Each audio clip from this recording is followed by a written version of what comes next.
पूर्णमेवावशिष्यते पूर्णस्य पूर्णमादाय पूर्णमेवावशिष्यते। ओम शांति शांति शांति। ओम नारायण परो व्यक्तात् अंडमव्यक्त संभवम् अंडस्यान्तस्मिमे लोकाः सप्तद्वीपा च मेदिनी। ओम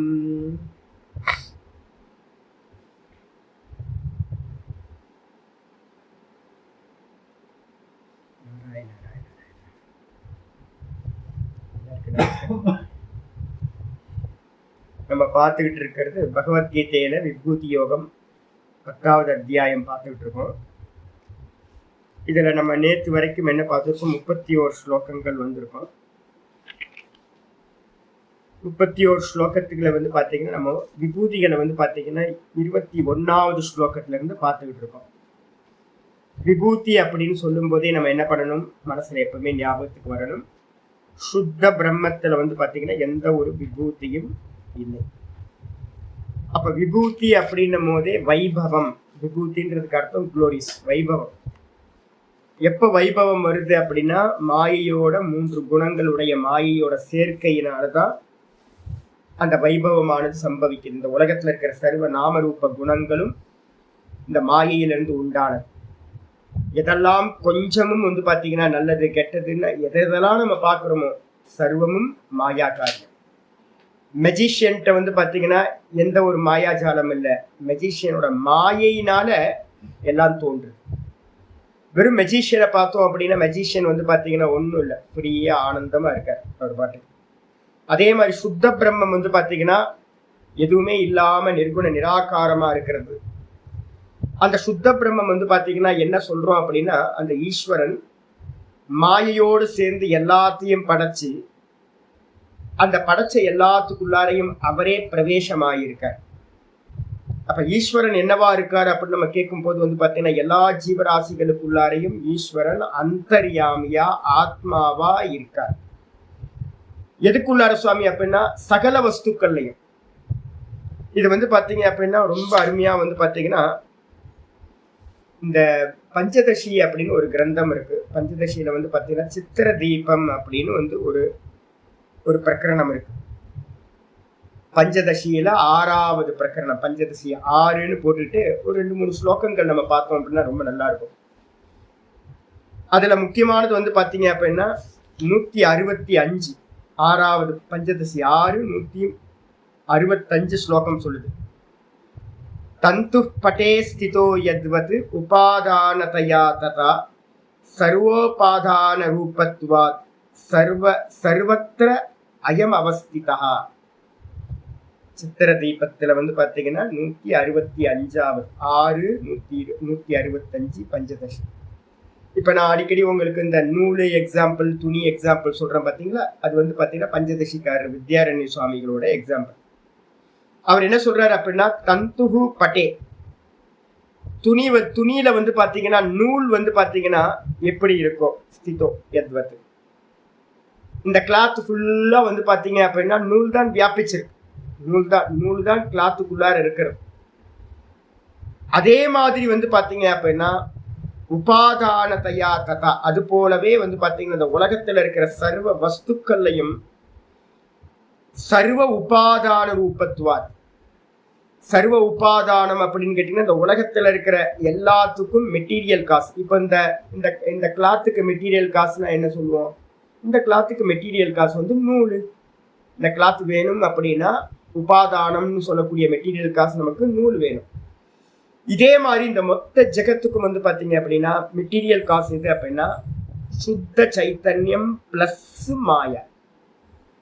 சுத்த சைத்தன்யம் பிளஸ் மாயா சேர்ந்த மாத்திரத்துல இந்த மொத்த கிரியேஷன் வந்து பாத்தீங்கன்னா உண்டாகல. மொத்த கிரியேஷனும் அந்த சுத்த சைத்தன்யம் பிளஸ் மாயையில தெரியுது எல்லாம்.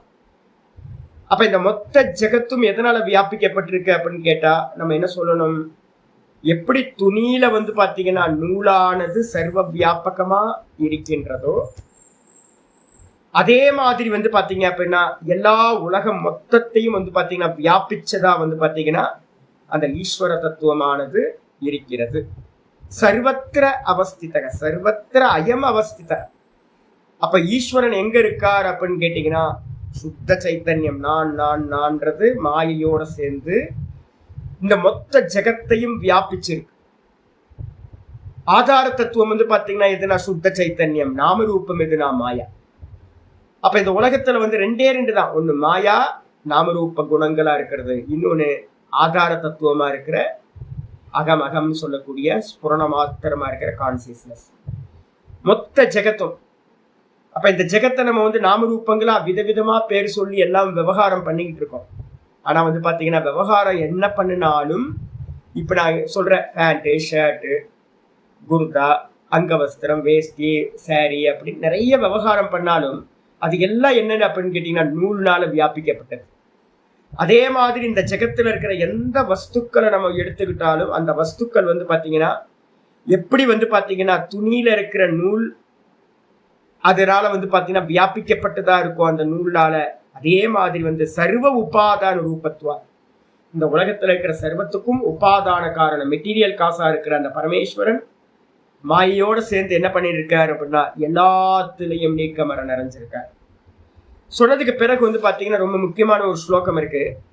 தந்தோகோ சங்கோச்ச விஸ்தார சலனாத ஒரு ஸ்லோகம் வந்து பாத்தீங்கன்னா அதே திருப்தி தீபத்துல வந்து பாத்தீங்கன்னா 169வது ஸ்லோகம், பஞ்சதசி 169.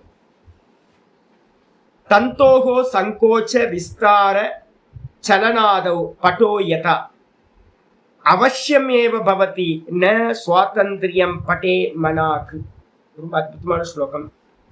என்ன சொல்ல வருது அப்படின்னு கேட்டீங்கன்னா, இந்த நூல் வந்து பாத்தீங்கன்னா எப்படி மடங்குச்சு அப்படின்னா, துணி மடங்குமோ, நம்ம ஃபோல்டு பண்ணி வைக்கிறோமே, கிளாத்தை ஃபோல்டு பண்றோமா இல்ல வந்து அந்த நூலை ஃபோல்டு பண்றோமா? கிளாத்துன்னு ஒண்ணு இல்லவே இல்லை. நூலு தான், நீளமா இருக்கிற நூல் தான் என்ன பண்றோம், இந்த வீவிங் ஆகி இருக்கு. இப்போ எப்படி வந்து பாத்தீங்கன்னா நீங்க நூலை மடக்குறோம், தந்தோகோ சங்கோச்ச விஸ்தார, நூல் மடங்காம இருந்துச்சுன்னா என்ன ஆகும், கிளாத் மடங்காது. நூல் மட்டும் ஸ்ட்ரைட்டா இருக்கு, நான் வந்து பாத்தீங்கன்னா மடங்கவே மாட்டேன் ஃபோல்டு ஆக மாட்டேன் அப்படின்னு நினைச்சதுன்னா நீங்க கிளாத்தை என்ன பண்ண முடியாது, ஃபோல்டு பண்ண முடியாது. அப்ப நம்ம கிளாத்தை வந்து நான் நினைச்சுக்கிட்டு இருக்கோம், கிளாத்தை நான் வந்து பாத்தீங்கன்னா ஃபோல்டு பண்றேன், சங்கோச்சம் பண்றேன். அதே மாதிரி வந்து கிளாத்தை வந்து பாத்தீங்கன்னா நான் உதறி விஸ்தாரம் பண்றேன், பெட்ஷீட் கவரா வந்து பாத்தீங்கன்னா பெட்ல நான் விரிக்கிறேன். அதே மாதிரி வந்து பாத்தீங்கன்னா சலநாதம், அது மட்டும் இல்லாம அந்த இதை வந்து பாத்தீங்கன்னா குலுக்கி நல்லா துணி துவைக்கும் போது என்ன பண்றோம், நல்லா வாஷ் பண்ணி உதறி மேலெல்லாம் போடுறோம். நம்ம இதெல்லாம் நம்ம பண்றோமே, இது எல்லாம் வந்து பாத்தீங்கன்னா எதுல நடக்குது அப்படின்னு கேட்டீங்கன்னா நூலு தான் வந்து பாத்தீங்கன்னா இதெல்லாம் நடக்குது. ஆனா நம்ம எங்க விவகாரம் பண்றோம் அப்படின்னு கேட்டீங்கன்னா துணியில வந்து பாத்தீங்கன்னா இந்த விவகாரமானது நம்ம நடக்குது. நான் அங்கவஸ்திரத்தை வந்து உதறி நல்லா விரிச்சு காய போடுறேன், அங்கவஸ்திரத்தை நல்லா ஜலத்துல நனைச்சி நல்லா முறுக்கி தண்ணி எல்லாம் எடுத்து உதறேன். பெட்ஷீட்ல வந்து பாத்தீங்கன்னா நல்லா பெட்டுக்கு மேல அந்த பெட்ஷீட் கவரை வந்து பாத்தீங்கன்னா நல்லா ஃபோல்டு பண்ணி நல்லா விரிச்சு இது பண்றேன்.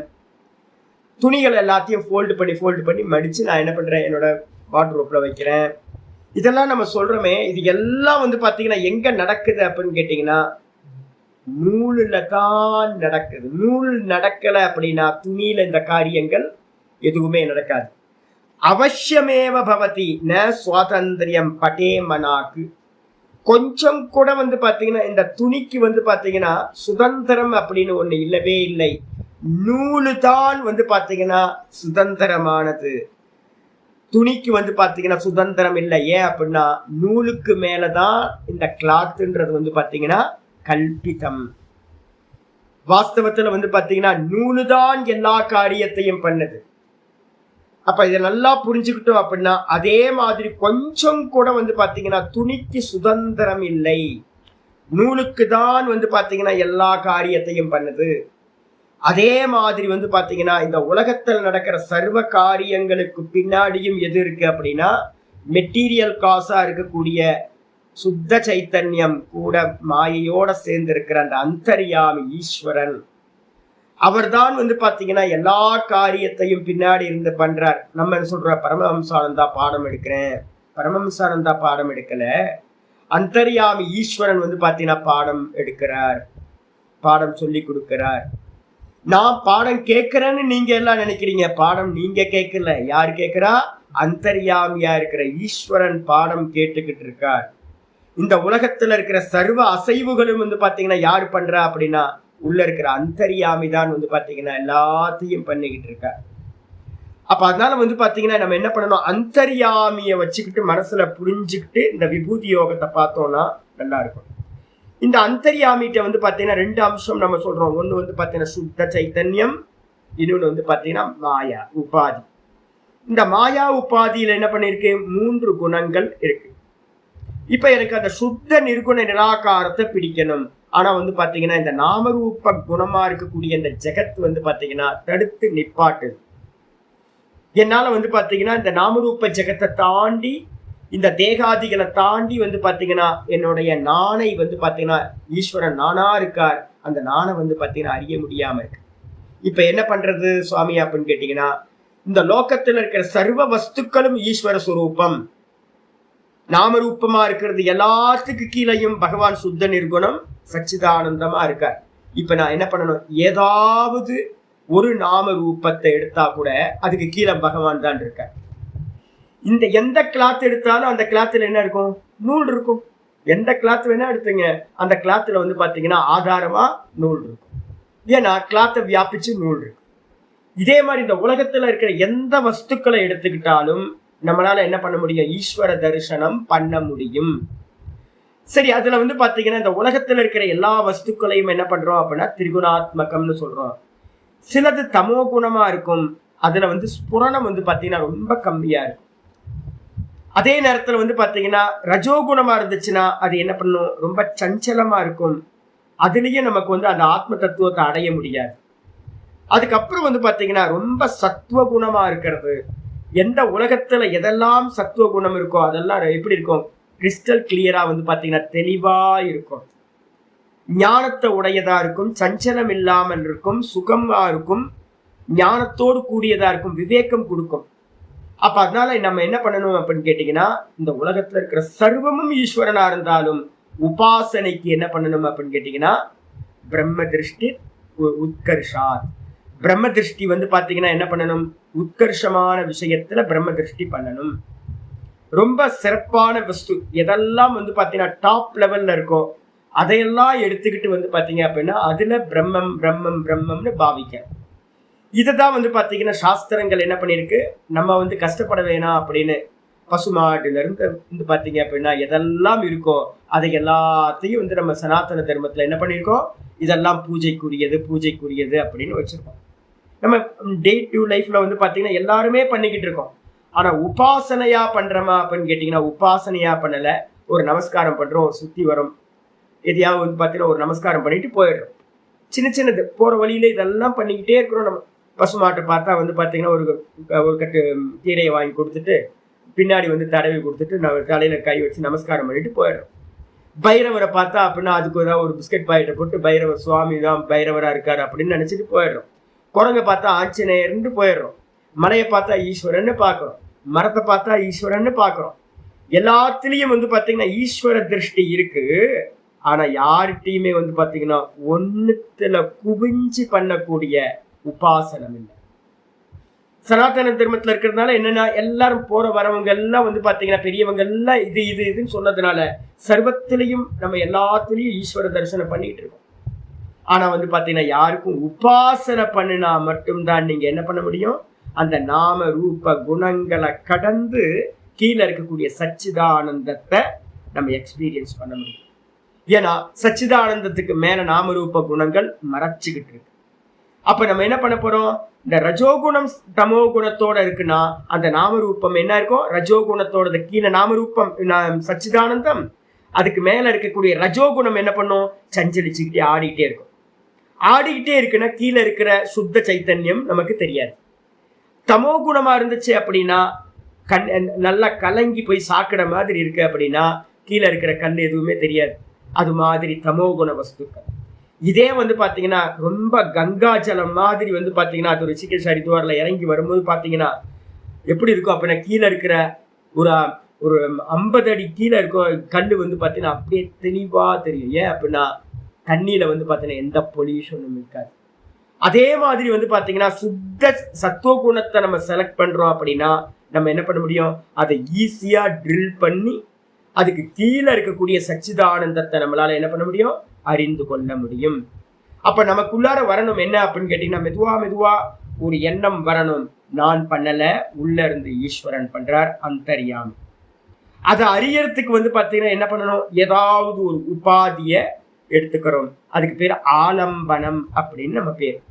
இந்த ஆலம்பனத்தை தான் நம்ம என்ன பண்றோம், நிறைய ஆலம்பனங்கள் இருந்தாலும் செலக்ட் பண்ணி ஒவ்வொன்றா எடுத்துக்கிட்டே வந்திருக்கோம். நேற்று பாட்டத்துல வந்து பார்த்தீங்கன்னா நம்ம என்ன பண்ணிருக்கோம், 31வது ஸ்லோகத்துல முக்கியமான ஒரு பார்த்திருக்கோம். பவனக பவதாமஸ்மி, பவனக பவதாமஸ்மி. நான் வந்து பார்த்தீங்கன்னா சுத்தப்படுத்துகின்றவைகளில் என்னவா இருக்க அப்படின்னு கேட்டீங்கன்னா காற்றாக இருக்கின்றேன் அப்படின்னு. இந்த உபாசனை வந்து பார்த்தீங்கன்னா ரைக்வ வித்யா அப்படின்னு பேர். ரைக்வ வித்யா அப்படின்னு என்ன பேரு, சம்பர்க்க வித்யா அப்படின்னு பேர். அதுக்கு பேர் இந்த காத்தை வந்து பார்த்தீங்கன்னா சுத்தப்படுத்துறவைகள்ல வந்து பார்த்தீங்கன்னா மிகப்பெரிய சுத்தப்படுத்துறதுன்னா இந்த மொத்த கிரியேஷனையுமே சுவாகா பண்ணிட்டு போயிடும் இந்த வாயு. எல்லாம் லயமாகிறது எங்க நடக்கும் அப்படின்னு கேட்டீங்கன்னா அந்த கிரியேஷன்ல பூமி வந்து பார்த்தீங்க அப்படின்னா நம்ம பூமி சொல்றோம்ல திடமா இருக்கிறது பிருத்திவி தத்துவம். இந்த பிருத்திவி தத்துவங்கள்லாம் ஜலத்துல லயமாகும், ஜலம் அக்னியில லயமாகும், அக்னி வந்து பார்த்தீங்க அப்படின்னா வாயுல லயமாயிடும், ஆகாசம் மட்டும் மிச்சம் இருக்கும். ஆகாசத்துல வாயு இங்க இருக்கக்கூடிய கிரியேஷன் எல்லாத்தையும் சுவாகா பண்ணிட்டு அது மட்டும் இருக்கும். அப்ப இருக்கிறதுலயே டிஸ்ட்ராயரா இருக்கிறது எது அப்படின்னா சுத்தப்படுத்துறது. இந்த கிரியேஷனையே சுத்தப்படுத்தக்கூடிய சாமர்த்தியம் உடையது இந்த காற்று. அதுக்கு பேரு சம்பர்கா அப்படின்னு பேரு. இதே மாதிரி வந்து பாத்தீங்கன்னா இந்த தேகத்துல இருக்கிற காத்துக்கு என்ன பேரு, பிராணவாயு அப்படின்னு பேரு. இந்த பிராணனுக்கு வந்து பாத்தீங்கன்னா அதே சம்பர்க்கம்னு பேரு. வாயுர்வை சம்பர்கா சாந்தோக்கியம் சொல்லுது. வாயுக்கு பேர் வந்து பாத்தீங்கன்னா சம்பர்க்கம் அப்படின்னு பேர். சம்பர்க்கம்னு என்ன சுவாமி அப்படின்னா எல்லாத்தையும் சுவாகா பண்ணிட்டு கிளீன் பண்றோம். நம்ம கிளீன் பண்றதுன்னு சொல்றோம், சுத்தப்படுத்துறதுன்னு. என்ன பண்ணும் இது அப்படின்னு கேட்டீங்கன்னா மொத்த ஜெகத்தையும் கிளீன் பண்றோம் வாயு. அதே மாதிரி வந்து பாத்தீங்கன்னா சம்பர்க்கம் எது அப்படின்னா பிராணோவை சம்பர்கா. இந்த தேகத்துல எது சுவாமி சம்பர்க்கம் சொல்லக்கூடிய கிளீனர் பண்றது அப்படின்னா எதுனா இந்த பிராணன். இந்த பிராணன் என்ன பண்ணுது அப்படின்னு கேட்டீங்கன்னா நம்முடைய மொத்த சம்சாரத்தையும் தூக்கத்துல போகும்போது என்ன ஆகுது, தேகம் மனசு புத்தி இந்திரியம் எல்லாத்தையும் வந்து பாத்தீங்கன்னா எடுத்து சுவாகா பண்ணிட்டு தூக்கத்துல அது மட்டும் போயிட்டே இருக்கு. என்ன புண்ணியம் என்ன பாப்பம் எல்லாத்தையும் வந்து பாத்தீங்க அப்படின்னா கிராஸ் பண்ணி விட்டுறது. அப்ப கிராஸ் பண்ணி நம்மளை வந்து சுத்தப்படுத்தக்கூடியது இது அப்படின்னா இந்த காத்துன்னு சொல்லக்கூடியது. இதை வந்து பாத்தீங்கன்னா ஈஸ்வரனா உபாசிக்க வேண்டும் அப்படின்னு வந்து பாத்தீங்கன்னா பார்த்துருக்கோம். இதுக்கு அடுத்தது வந்து பாத்தீங்கன்னா சுவாமி எனக்கு காத்தை உபாசிக்கிறது கஷ்டமா இருக்கு சுவாமி. ஒன்றும் பிரச்சனை இல்லை, அந்த காத்து தான் ஹிரண்ய கர்ப்பர்னு பேரு. அவர் தான் வந்து பாத்தீங்கன்னா ராமர் அப்படின்ற அவதாரத்தை எடுத்துக்கிட்டு இந்த ஜெகத்துக்கு வந்து அனுகிரகம் பண்ண வந்திருக்கார். அப்ப நாமரூபத்தை எடுத்துக்கிட்டு ராம சஸ்திர பிரதாம் அகம். நான் வந்து பாத்தீங்கன்னா ராமரூபத்துல வந்து பாத்தீங்கன்னா நான் ராம ராம ராம ராம ராம ராம ராம ராம ராமன்னு சொல்லிக்கிட்டே போங்க. கடைசியில என்ன ஆகும்னு கேட்டீங்கன்னா இந்த ராம ராம ராம சப்தம் என்ன பண்ணும், உங்க மனசுக்குள்ள இருக்கக்கூடிய எல்லா தாட்டையும் நாசம் பண்ணிட்டு வெறுமனே பிராண ரூபத்துல கொண்டு போய் நிப்பாட்டும். மனசு இல்லாம போயிடும். மனசு இல்லாம வெறும் பிராணன் மட்டும் போக ஆரம்பிச்சிடும். அதான் ராமர். தூக்கத்துல எப்படி நம்ம வந்து பிராணன் மட்டும் போயிட்டு இருக்கோம், மிகப்பெரிய ஆனந்தத்தை அனுபவிக்கிறோமோ அதே ஆனந்தம் ராமநாமத்திலிருந்தும் ராமரோட ரூபத்தை சிந்தனை பண்றதுல இருந்தும் தியானம் பண்றதுல இருந்தும் உங்களுக்கு என்ன பண்ணும், சம்சாரத்தை நாசம் பண்ணிட்டு உங்களை வந்து பாத்தீங்கன்னா பிராணன்ல கொண்டு போய் லேண்ட் பண்ணிடும். அந்த பிராணன் தான் சூத்ராத்மா ஹிரண்ய கர்ப்பர்னு பேரு. அதை பிடிச்சுக்கிட்டு வந்து பாத்தீங்கன்னா சொரூபத்துக்கு போறது ரொம்ப ஈஸி ஆயிடும் உங்களுக்கு. அதனால வந்து பாத்தீங்கன்னா ராம உபாசனை வந்து பாத்தீங்கன்னா வைஷ்ணவர்கள் மத்தியில ரொம்ப பிரசித்தமா இந்தியாவில இருக்கிறது. இது 13வது உபாசனையா நம்ம பார்த்திருக்கோம். இதுக்கப்புறம் இன்னைக்கு பாட்டம் ஆரம்பிக்குது. 32வது ஸ்லோகம் வந்துருங்க. 32வது ஸ்லோகம். சர்கானாம் ஆதிரந்தஸ்ச சர்கானாம் ஆதிரந்தஸ்ச மத்யம் சைவாகமர்ஜுன மத்யம் சைவாகமர்ஜுன அத்யாத்ம வித்யா வித்யானாம் அத்தியாத்ம வித்யா வித்யானாம் வாத பிரவததாமகம் வாத பிரவததாமகம். இதுலயே வந்து பாத்தீங்கன்னா உபாசனையில முக்கியமான உபாசனை 14வது உபாசனை சர்கானாம் ஆதிரந்தஸ்ச மத்தியம் சைவ அர்ஜுன. ஹே அர்ஜுன், அது ஃபர்ஸ்ட் லைன் மொத்தத்தையும் ஹைலைட் பண்ணீங்க. அது 14வது உபாசனை. ஆதியில அந்தத்துல மத்தியத்துல எது இருக்கோ அதுதான் வந்து பாத்தீங்க அப்படின்னா ஈஸ்வரன். 14 தினம வரும். இப்ப இல்ல வரிசையா பாருங்க, இல்ல வரிசையா சொல்லிடுவேன், ஒன்றும் பிரச்சனை இல்லை. ஆதித்யானாம் அகம் விஷ்ணு ஜோதிஷாம் ரவி அம்சுமான் 21வது ஸ்லோகத்துல வந்து பாத்தீங்கன்னா 1 ஆதித்யானாம் அகம் விஷ்ணு, ரவியையும் இதையும் 2 ஒன்னாக்கிங்க. அப்புறம் மரீச்சிர் மருதாமஸ்மி 2வது, நக்ஷத்திரானாம் அகம் சசி 3வது, 4வது வேதானாம் சாமவேதோ 4வது, 5 வந்து இந்திரியங்களில் மனதாக நான் இருக்கிறேன் மனோபிரமேதி உபாசித்த 5, 6 வந்து பாத்தீங்கன்னா பூதானாம் அஸ்மி சேத்தனா 6, சேத்தனா பிரம்மேதி உபாசித்த. அதுக்கப்புறம் வந்து பாத்தீங்கன்னா ருத்ரானாம் சங்கரஸ்சாஸ்மி 7, ருத்ர உபாசனை ஈஸ்வர சிவ உபாசனை. அதுக்கப்புறம் வசூனாம் பாவகஸ்சாஸ்மி அக்னி உபாசனை 8. 9வது வந்து பாத்தீங்க அப்படின்னா சேனானினாம் அகம் ஸ்கந்தக 9.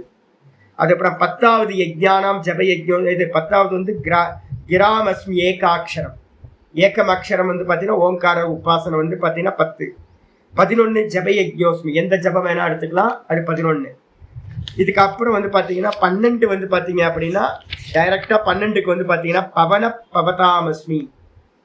நம்ம 31வது ஸ்லோகத்துல தான் வந்து பாத்தீங்கன்னா பவன பவதாமஸ்மி வாயு உபாசனை சம்பர்க்க வித்யா. அதுக்கப்புறம் இல்ல இதுதான் இல்ல கரெக்டா தான் வந்திருக்கு. இப்ப நான் சொல்றதை அப்படியே மாற்றி விட் பண்ணிங்க. 12வது பவன பவதாமஸ்மி. அதுக்கப்புறம் சஸ்திரபிருதாமகம் ராமக அப்படின்றது வந்து பாத்தீங்கன்னா 13வது உபாசனை. இப்ப வர்றது வந்து 14வது உபாசனை. ரொம்ப உத்கிருஷ்டமான உபாசனையில வந்து பாத்தீங்கன்னா இது ஒண்ணு சொல்றோம், சர்கானாம் ஆதிரந்தஸ்ச மத்தியம் சைவாகம் அர்ஜுன. சர்க்கங்கள் அப்படின்னா என்ன அர்த்தம்னா சிருஷ்டின்னு அர்த்தம். சிருஷ்டின்றது வந்து பாத்தீங்கன்னா என்ன அர்த்தம்? இப்ப சிருஷ்டியோட ஆதி எது நமக்கு என்ன தெரியும்? எது வந்து பாத்தீங்கன்னா பிரம்மாண்டத்துல இருக்கோ அதை இந்த தேகத்துல பார்க்கணும். எது வந்து பாத்தீங்கன்னா ஆதி காரணமா இருக்கிறது அப்படின்னு கேட்டீங்கன்னா நான் சுகமா தூங்குனேன், வேற ஒன்றையும் அறியவில்லை. இதுதான் வந்து பாத்தீங்கன்னா வேக்கப் ஆகிறதுக்கு முன்னாடி இருந்தது, இது மட்டும் தான் இருந்துச்சு, வேற எதுவுமே இல்லை. நான் சுகமா தூங்குனேன், வேற ஒன்றையும் அறியவில்லை. என்னுடைய சுகஸ்வரூபம் கூட இருக்கிறது வந்து பாத்தீங்கன்னா மாயா உபாதி அவித்யா உபாதி, ஒன்னும் தெரியலன்றது. இந்த 2 தான் நம்ம இந்த கிரியேஷன் உண்டாகிறதுக்கு முன்னாடி இண்டிவிஜுவல்ல நமக்கு வந்து பாத்தீங்கன்னா இருக்கிறதா இருக்கு. இது வந்து பாத்தீங்கன்னா இப்ப இருக்க சுவாமி அப்படின்னா மத்தியம் ச, இதுதான் இப்பவும் இருக்கு. நான் இருக்கனா? ஆமா நான் இருக்கேன். நான் என்னன்னு உங்களுக்கு தெரிஞ்சிருக்கா? இப்போ நான் என்னன்னு தெரியாம இந்த அவித்யா என்ன பண்ணிருக்கு? மறைச்சிருக்கு. அவித்யா இருக்கு. அதுதான் இந்த நாமரூபத்தை எல்லாத்தையும் காட்டுது. அதே மாதிரி வந்து பாத்தீங்க அப்படின்னா முடிவுல இன்னைக்கு ராத்திரியில நம்ம தூங்க போனோம்னு என்ன ஆகும்? இந்த நாமரூபங்கள் எல்லாம் அந்த ஒண்ணும் தெரியலன்றதுல போய் என்ன ஆயிடும்? மறைஞ்சு போயிடும். அப்ப இந்த உலகத்துல வந்து பாத்தீங்க அப்படின்னா இப்ப தெரியலையே சுவாமி, ஒன்னும் தெரியலன்னு சொல்லலையே. இப்ப நம்ம வந்து இந்த ஜெகத்தெல்லாம் பாக்குறோமே அப்படின்னா ஆதியிலையும் அந்தத்திலையும் எது இருக்கோ அதுதான் மத்தியத்திலும் இருக்கும். ஒரு சிம்பிள் லாஜிக் இது. அப்ப வந்து பாத்தீங்கன்னா தூக்கத்தோட ஆரம்பத்தை நம்ம என்ன பண்றோம்? இன்னைக்கு தூங்க போவோம், டீப் ஸ்லீப் பண்ணா ஒன்னும் தெரியல, நான் சுகமா தூங்குனேன். இன்னைக்கு காலையில வேக்கப் ஆகிறதுக்கு முன்னாடி என்ன இருந்துச்சு? ஒன்னும் தெரியல, நான் சுகமா தூங்குனேன். அப்போ இதுதான் ஆதி அந்தம்.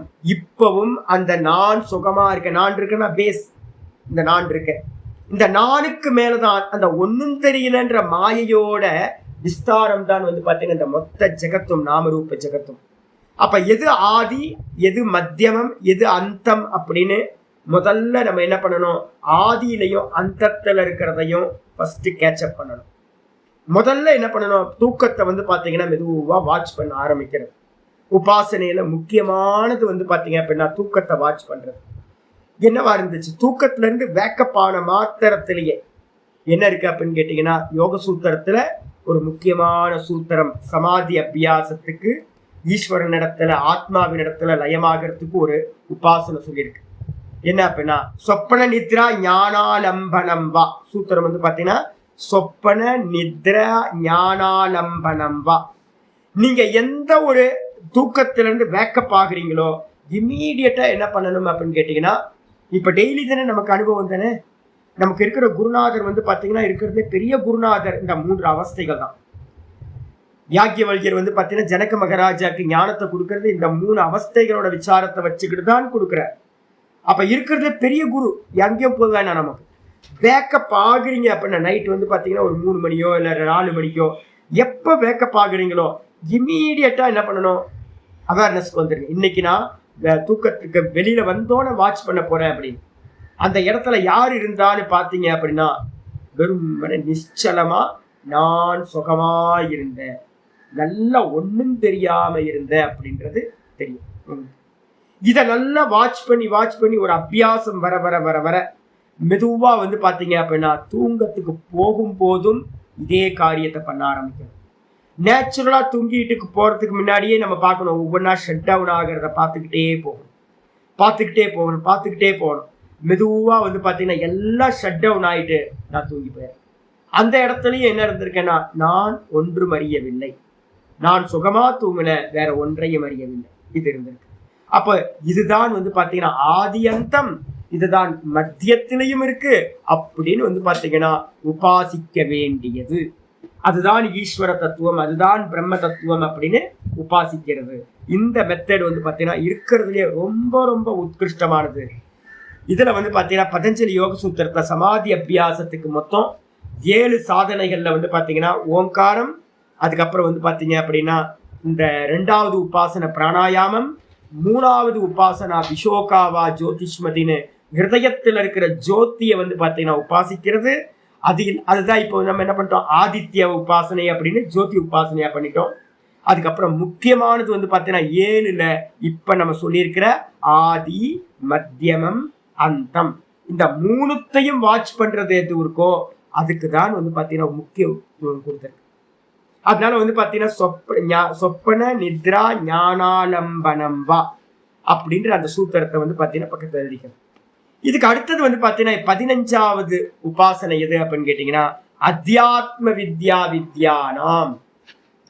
பகவான் சொல்றார், நான் வித்யைகளில் என்னவா இருக்கேன் அப்படின்னு கேட்டீங்கன்னா அத்தியாத்ம வித்யாவாக நான் இருக்கின்றேன். அத்தியாத்மம் ஆத்மானம் அதிகிருத்திய இது அத்தியாத்மம். அத்தியாத்மம்னா என்ன சுவாமி அப்படின்னு கேட்டீங்கன்னா ஆத்மாவை அப்படின்னா என்னை, தன்னை, இந்த தேகத்தை வந்து பாத்தீங்கன்னா ஆசிரியம் பண்ணி இந்த தேகத்துக்குள்ளார இருக்கிறது எதுவோ அதை விசாரம் பண்ணக்கூடிய வித்யாவுக்கு பேர் என்ன பேர் அப்படின்னா அத்தியாத்ம சாஸ்திரம், அத்தியாத்ம வித்யா அப்படின்னு பேர். ஷாரீரக மீமாம்சா அப்படின்னு பேர். இந்த அத்தியாத்ம வித்யாக்கு இன்னொரு பேரு ஷாரீரக மீமாம்சான்னு பேர். ஷரீரத்துல இருக்கக்கூடிய இந்த ஆத்ம தத்துவத்தை இப்ப நம்ம பேசிட்டு இருக்கோம்ல, எங்க இருந்து வந்துச்சு, எங்க நிக்குது, மத்தியத்துல எங்க போய் லயமாகும், இதெல்லாம் டீட்டெயிலா பேசிக்கிட்டு இருக்கோம். டெய்லி அதானே நம்ம பேசுறோம். டெய்லி வந்து 3 கிளாஸ் எடுத்துக்கிட்டே தான் பேசிட்டு இருக்கோம், இந்த ஆத்ம தத்துவத்தையே பேசிட்டு இருக்கோம். அப்ப இந்த வித்யாக்கு என்ன பேரு அப்படின்னு கேட்டீங்கன்னா ஷரீரத்துல இருக்கிற ஆத்மாவை பத்தி பேசுறதுனால ஷாரீரக மீமாம்சா. அதே வந்து பாத்தீங்கன்னா இந்த தேகத்தை ஆத்மான்னு வச்சுக்கிட்டு தேகத்துக்குள்ளார இருக்கிற அந்த சுத்த பிரம்மத்தை விசாரம் பண்றதுனால இந்த வித்யாக்கு பேர் வந்து பாத்தீங்கன்னா அத்தியாத்ம வித்யா. ஆத்மாவை ஆதாரமாக கொண்ட ஒரு சாஸ்திரம். இப்ப நம்ம டெய்லி படிச்சுக்கிட்டு இருக்கோம். இதுதான் 15வது உபாசனை. இப்ப நம்ம வந்து பாத்தீங்கன்னா அதான் அது வந்து பாத்தீங்கன்னா ஒரு உபாசனை, அதுதான் அது ஒரு தனி உபாசனையா வச்சுக்கிறது. யாக்கியவல்கிய மகரிஷி வந்து பாத்தீங்கன்னா உபதேசிக்கிற மாதிரி நம்ம என்ன பண்றோம், அதை வந்து தனி உபாசனையா வச்சுக்கோங்க. மொத்த உபாசனைகளை எதுக்குள்ள வந்துருது, இது எல்லாத்துக்கும் பேர் எந்த சாஸ்திரத்துல படிக்கிறீங்க இதெல்லாம்? இப்ப நீங்க படிச்சுக்கிட்டு இருக்க எல்லா உபாசனைகளும் எங்க படிச்சுக்கிட்டு இருக்கீங்க? உபனிஷத்துல தானே படிச்சுக்கிட்டு இருக்கீங்க, கீதால தானே படிக்கிறீங்க. இந்த சாஸ்திரத்துக்கு பேர் வந்து பாத்தீங்கன்னா அத்தியாத்ம வித்யா வித்யானா. இத சொல்லப்பட்ட நியமப்படி பண்ணினீங்க அப்படின்னா இந்த சாஸ்திரமே வந்து பாத்தீங்கன்னா உபாசனையா மாறிவிடும். எப்படி உபாசனையா மாறும்? சாஸ்திரத்துல சொல்லப்பட்டபடி யம நியம எல்லாத்தையும் வந்து பாத்தீங்கன்னா நம்ம சாதன சதுஷ்டயங்கள் இருக்குல்ல, சிரவணம் பண்றதுக்கு என்னெல்லாம் தகுதிகள் வேணுமோ அந்த கண்டிஷன் எல்லாத்தையும் அப்ளை பண்ணி, எங்க சுவாமி இருக்கு கண்டிஷன்ஸ் அப்படின்னா 13வது அத்தியாயத்துல மொத்தம் 20 குவாலிட்டிஸ் வந்து பாத்தீங்கன்னா ஞானங்கள் அப்படின்னு, ஞானத்தை அடையிறதுக்கு 20 குவாலிட்டி சொல்ல போறோம்.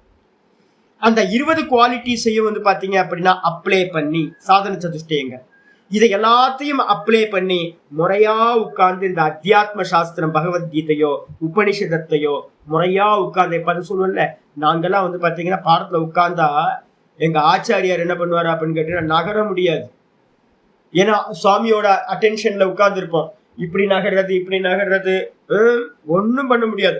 அப்படியே உட்கார்ந்து இருக்கணும், ஒரு அசைவு கூட. பூர்ணமதகம் சொல்லி பூர்ணமதகம் முடிகிற வரைக்கும் பேசாம இந்த பேஜஸ் மட்டும்தான் திருப்பணும். ஒரு தியானம் மாதிரி.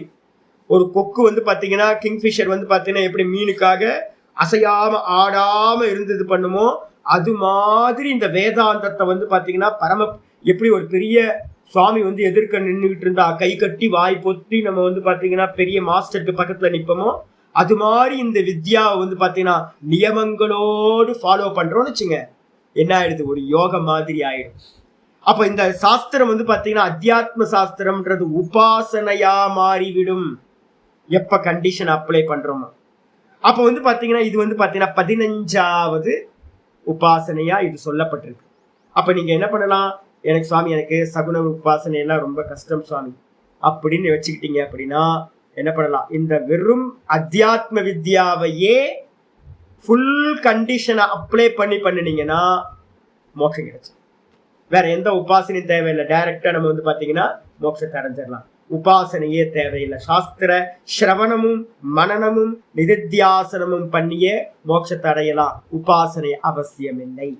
ஆனா கண்டிஷன் என்ன பண்ணணும், அப்ளை பண்ணணும். என்ன கண்டிஷன்? சமம் தமம் உபரதி திதிக்ஷா ஸ்ரத்தா சமாதானம். நம்ம கீதால வந்து பாத்தீங்கன்னா நிறைய சொல்ல போறோம். ஒவ்வொன்றா 13வது சாப்டர்ல இருந்து குவாலிட்டிஸ் நிறைய சொல்ல போறோம். இது எல்லாம் அப்ளை பண்ணினீங்க அப்படின்னா உபாசனைக்கு அவசியம் இல்லை. ஆனா அந்த குவாலிட்டி வர்றதுக்காகத்தான் நம்ம என்ன பண்றோம், இந்த உபாசனைகள் எல்லாத்தையும் பண்றோம். புரியுதா? இதுக்கப்புறம் வந்து பாத்தீங்கன்னா வாத பிரபததாமகம். யாரெல்லாம் வந்து பாத்தீங்க அப்படின்னா பிரபததாம் அப்படின்ற என்ன அர்த்தம், நல்ல முறையில வந்து பாத்தீங்கன்னா வாதம் செய்பவர்களிடத்தில், வாதம்னா என்ன அர்த்தம், சம்வாதம். சம்வாதம்னா என்ன அர்த்தம் அப்படின்னு கேட்டீங்கன்னா, இப்ப நீங்க கேள்வி கேட்டு நான் பதில் சொல்லி, நீங்க கேள்வி கேட்டு நான் பதில் சொல்லி அப்படி போச்சு அப்படின்னா தெரிஞ்சுக்கிற ஐடியா உங்களுக்கு இருந்து எனக்கும் உங்களுக்கு புரிய வைக்கிறதுக்கு ஒரு இச்சை இருந்து 2 பேரும் நம்ம பேசிக்கிட்டோம் அப்படின்னா எப்படி இருக்கும்? என்கிட்ட நிறைய பேர் பேசுறாங்க, போன்ல பேசுவாங்க, சாமி இது என்ன சாமி அது என்ன சாமி. நிறைய பேர் வந்து நேரடியா வந்து பாத்தீங்கன்னா சமயம் இருக்கும் போது என்கிட்ட வந்து சாமி உட்கார்ந்து பேசலாம் சாமி அப்படின்னு உட்கார்ந்து நிறைய டவுட் எல்லாம் கேட்கறாங்க.